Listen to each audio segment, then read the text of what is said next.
لە ناو خانەوەدەی خۆمان و لە ناو بنەماڵەی جەلیزادە نەجیبەخان بە یایەدایە ناسرا بوو. زیاتریش هەر بەو ناوە ئێمە بانگمان دەکرد.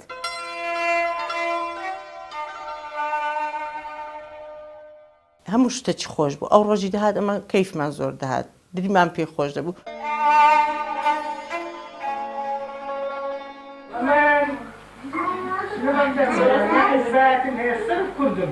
ئامۆژگاری خۆت بۆ ئافرەتانی کورد. ئافرەتانی کوردستان لە پێشە گوشتێکی ئاگیان لەمارە خۆیان بی. ئەو دادوانی زاد ماڵ حالفان بەدێدێن و ئەو ئەم زەنگە. زۆر باش. بەرامپێش و خۆش وەڵڵای هەتا ئاخر نەفەس وزەتی کورد و کوردستان کەوت. بەس کورد و کوردستان.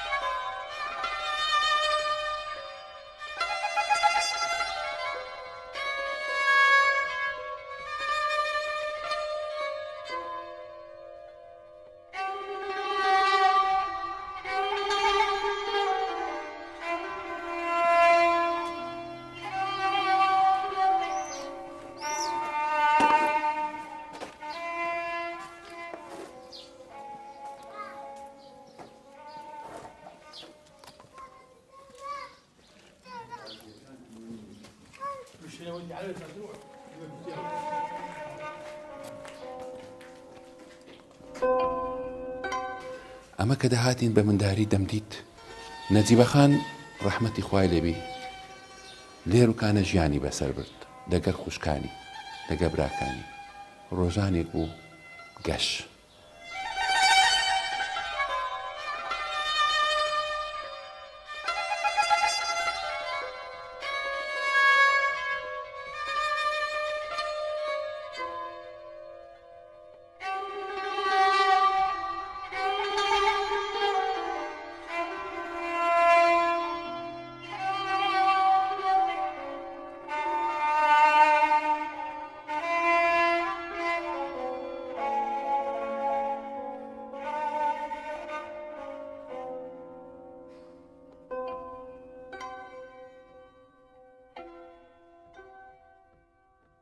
نەجیبەخان کچە گەورەی مەلا محەممەدی جەلیزادەی کۆیە بووە، باوکی بە مەلای گەورە ناودارە.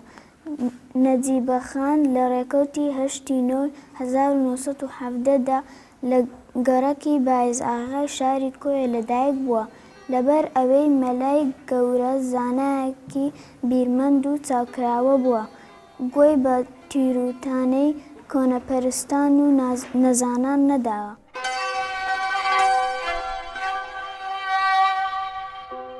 کەسایەتی مەلای گەورە ئەوە بوو دژی تاریکپەرستی و دژی فروفێری شێخەکان بوو، لەگەر خوێندەواری بوو، لەگەر ڕووناچی بوو.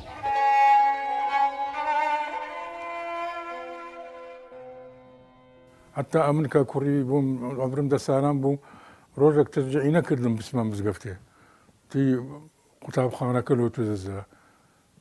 دوا ڕۆژ علم و معرفەت لە تۆوە و لە ئەمسالی تۆوە لە مەکتەب دەردەچن خزمەتی ورات دەکەن بە ڕەوشەنبیری دوور لە خوڕافات.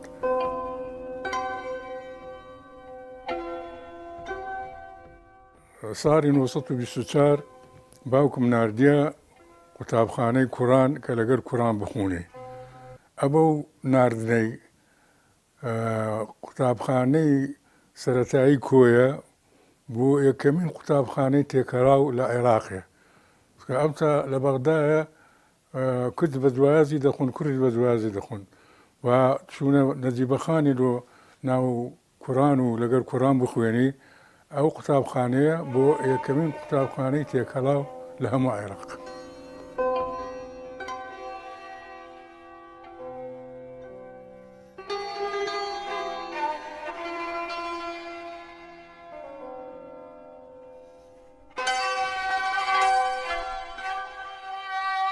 ئەو شوێنەی ئێستا جەنابتان دەیبینن کەوا باخچەیەکە یەکەمین قوتابخانە بوو لە کۆیە.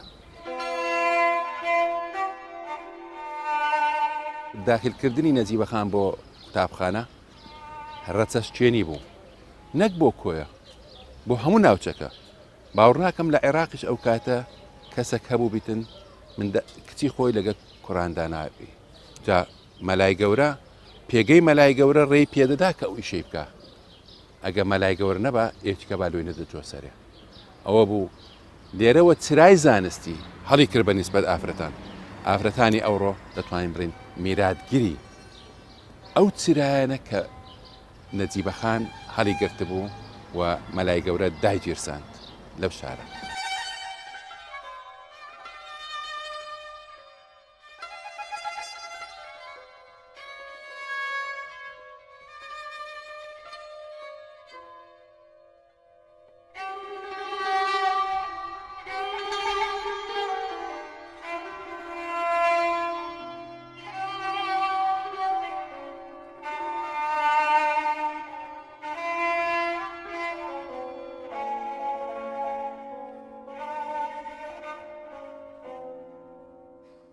نەجیبەخان ئەو ڕۆژێک کە ینی لە خۆی لۆی دەجێڕاینەوە دیگو ئەو ڕۆژێک کە دەچوومە قوتابخانە بەیانەکەی داکەم زۆر کەیف خۆش بوو بابیشی زۆر یعنی بابی هەر لەگەری هەستا ینی ڕەوانی قوتابخانەی کردیە کە هاتە ناو سەڵەبان وەی نەکرد برێ شەرمەچی بکەوە شەکی نوێیە دەستمەنایی شەرم دەمگری یاخۆ ترس دەمگری نەخێر وەکو کوڕەکان چوون بوون ئەویش عینی شدەهات چووناویان و بەبێ ترس و بەبێ خۆف والله حسابمان دەخوند و تاریخمان دەخوند و مامۆستایەکانمان زۆر چاک بوو. دەرسی کوردیتان هەبوو؟ دەرسی کوردیشان هەبوو. ئەدێ هەتا تاریخ بە کوردی بوو. لەو کاتی دەرس بە کوردی بوو. دەرس بە کوردی بوو. ئەلاشی کوردیشمان دەخوندەوە. کوردستانمان دەخوندەوە. شێرێک بۆ ناوزەکی دوژم بە سەنگ ئەوانەمان دەخوندەوە. ئەوانەمان کوردیتەوە. دیار بوو دوای آخر چ کۆیە پێیان ناخۆش دەبیتن کە کچی جەنابی مەلای کو دەبی بستە مەکتەبێ کچی خەرکێکە شەرمێ دەکەن بە جەنابی مەلای برێن ئەتوو کچەکەت مەنێرەوە مەکتەبێ دەستەکەن مەجموعە مەلایەکی دەرێن ئەتوو بچوو ئەنگۆ بچون پێی برێن ئەوانیش دەچن بە جەنابی مەلای دەرێن ئەگەر کچەکەت نەجیبەخان بێتە دەر لە مەکتەبێ و ئەویش دەرێتن باشە ئێستا ئەنگۆ پێتان خۆشە ئەگەر هەر یەک لە ژنەکانتان نەخۆشبی دکتۆرێکی پیا و بێتن فەحسی بکات و یان چارەسەری بکات دەرێن ناوەڵە دەرێ ئینزالۆ لێ ناگەڕێن بە ئەو دکتۆرانە کچەکانی مەبن خزمەتی ژنەکان دەکەن و نەخۆشەکانمان چارەسەر دەکەن ئیدی دەمی مەلایەکان دەبەسترێ و دەرن حەقتانە.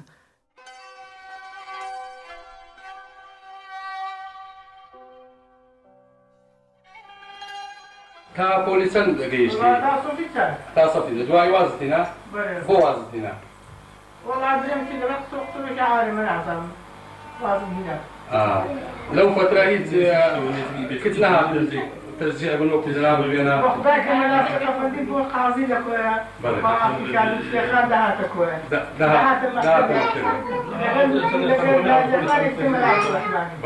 ئەو دوو کچ ئەو دوو کچم دیکە کچێکی دیشم دیت ئەو زۆر دەوامی نەبوو نازانم کچێکی مەمنوع ئەوەن دەهاتە.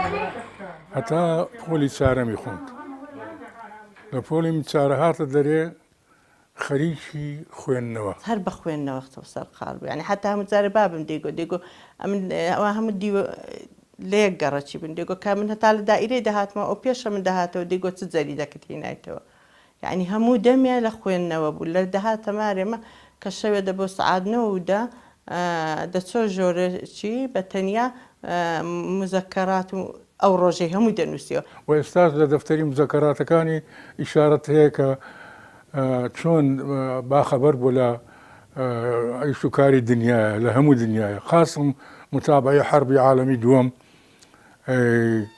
فەلەک جغرافیا سیاست تاریخ لە هەموو بارێکەوە باڵا دەست بوو دەیخوندەوە و تێدەگەی و نووسیتیشەوە.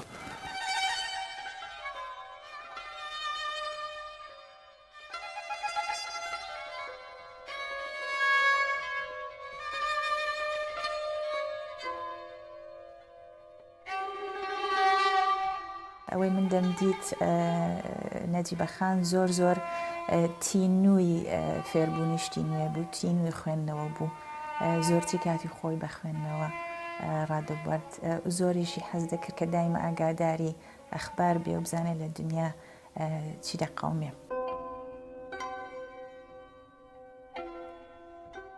نەجیبەخان وەکو ژنی دیکەش نەبوو کەیفی بەزیەوە خۆ ئەلحەمدولیلا ئیمکانیەتیشیان باش بوو تەواو بوو، بەس قەت نەمدیتە تاکو ئێستا زێڕی پێ گوارە چی لە جێبی ئەنگوستی لە چی دەست نەبوو قەت.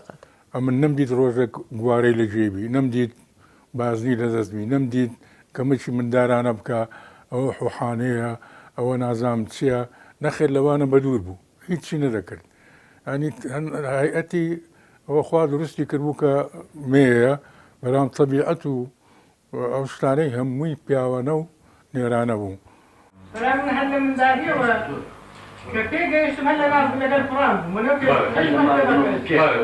حەزی بام ڕێدا بووم، هەرچی گەمەی قسان هەیە نازانم، هەرچی گەمەی قڕان هەیە دەزانم، داوە قاشویان هەدەرێت تۆقار هەدەرێت سفاتە ڕۆیە دەرێت ئەوانە بەلەگەر کار بوو دوازدە هەرچی مەسەیرانێت لە خزمەت بابم چیمەکە بازۆشە چیمە سنارۆکە ئەو سەفەران هەموو کردیە بە گەورەی بە قسکەری.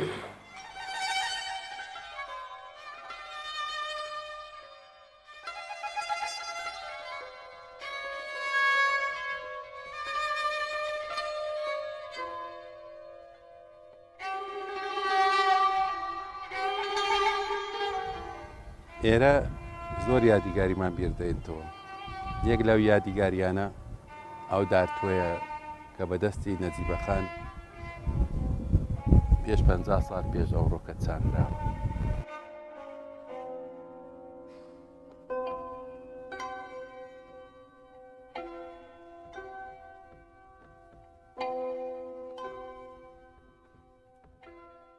جارەچیان سەعید قەزاز دێتە کۆیە کە دێتە کۆیە هەموو خڕ دەبنەوە خەرچی کۆیە بە پیش سەعید قەزازیەوە بچن یایداش ئافرەتەکان دەرێ بڕۆن ئەنگۆش هەموو داوای برێن مافی ئافرەتانمان دەوێت یەک لەوان پلکم خوشتی بابم سعادەت خان خوا لێی خۆشبی ئەو بەویش دەرێ هەمووتان هاوارکەن برێنەمە مافی ئافرەتانمان دەوێت زاپلکم دەیجێڕاوە گوتی سوتفە سعید ئەوەندە قەرەبارغ دەبی سعید قەزاز لە چێدا دەبەزی بزەبت لەبەر دەین پلکمدا دەبەزیتن ڕادەوەستی پلکم پێی دەرێ مافی ئافرەتانمان دەوێت زەدیگۆژنەکانیش لە دوای من هەموو داوا لێ کردیانگۆ مافی ئافرەتانمان دەوێت.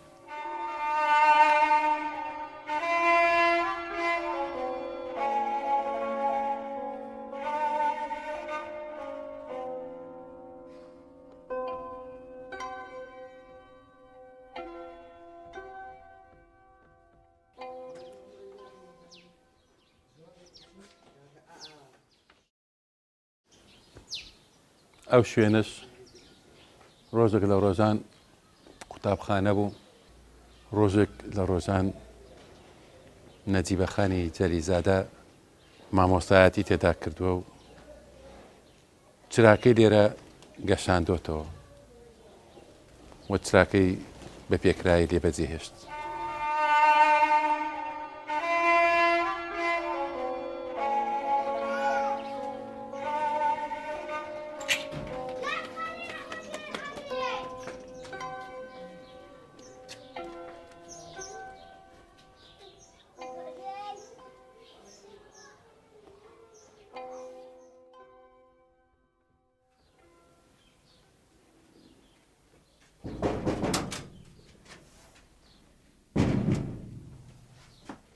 حەمەجان فەرموو پێشێ چۆن قوربان باسی قوربان دەکەم سپاس دەکەم خۆش بیت بشیت دە فەرموو با بچینە ژوورێ فەرموو با بچینە ژوورێ فەرموو بچینە ژوورێ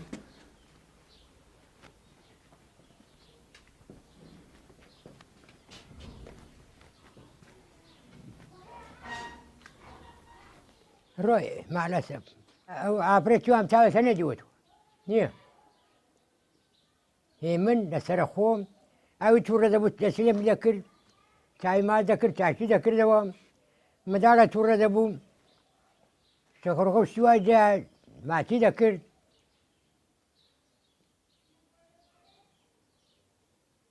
دامەر چە بەرماڵ بوو دامە قورعان دەخوێند نه کاتێ بەسەر دەچێت هەموو دنیا دۆست بێ کەمە کوێرەوە دوم بێ غەمە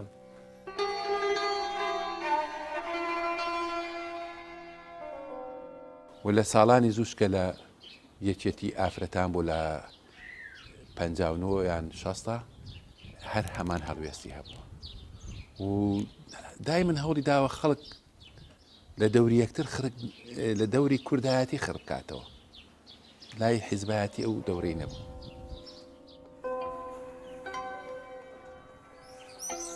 نەجیبە خان لە ساڵانی 50 لە دوای دامەزرانی یەکێتی ئافرەتانی کوردستان بوو بە لێپرسراوی یەکێتی ئافرەتان لە شاری کۆیە و گومان نییە لەوەش کە ڕۆڵێکی زۆر گرنگی هەبوو ئەو کاتە لە بەڕاستی هاندانی ئافرەتان لە کۆیە بۆ ئەوەی کە زیاتر ڕۆڵیان هەبێ لە کۆمەڵگا چ لە ناحیەی کۆمەڵایەتیەوە چ لە ناحیەی سیاسیەوە.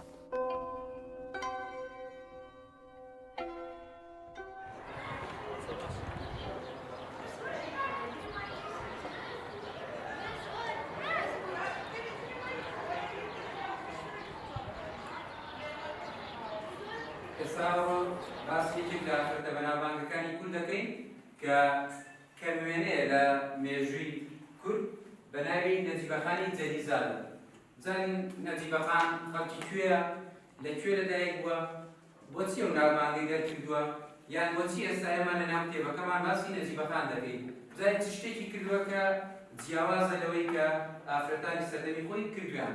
یەکەم ئافرەت بووە کە لە شاری کۆیە چۆتە قوتابخانە کە ئەو کاتەی قوتابخانەی کچان هەر نەبووە و تەنانەت قوتابخانەی کوڕانی زۆر کەم بووە.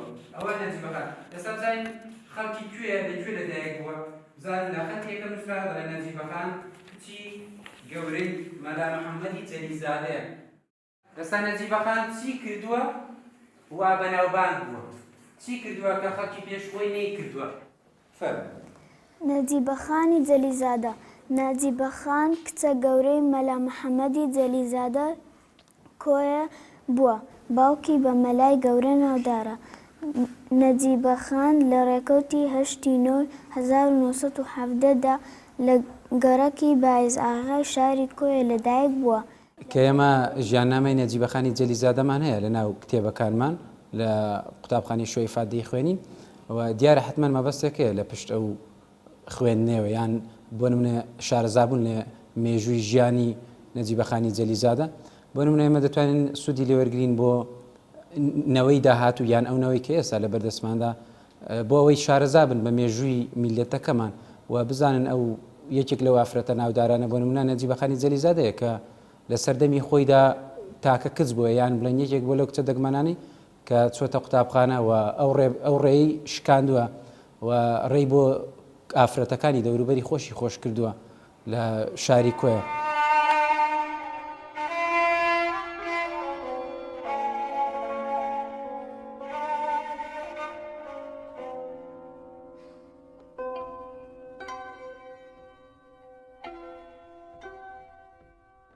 هەڵبژارنی ئەو بابەتە مەبەست لەوە بووە زیاتر ناساندنی ئەو کەسایەتە ناودارەی کە ناوی نامرێت بۆ یەکەم جار هەستاوە بە خوێندن و بەردەوامبوونی لە خوێندن وەکو یەکەم ئافرەتی کورد، ئەویش بە پاڵپشتی باوکی و زیاتر مەبەستمان لە هەڵبژاردننی ئەو ژیاننامەی ئەو کەسە ناودارە نەجیبەخانی جەلیزادە ئەوە بووە کە کورد تاچی کورد داوای مافی خۆی بکە، بەرگری لە مافی خۆی بکە، حەز و ئاوەتەکانی بهێنێتە دی.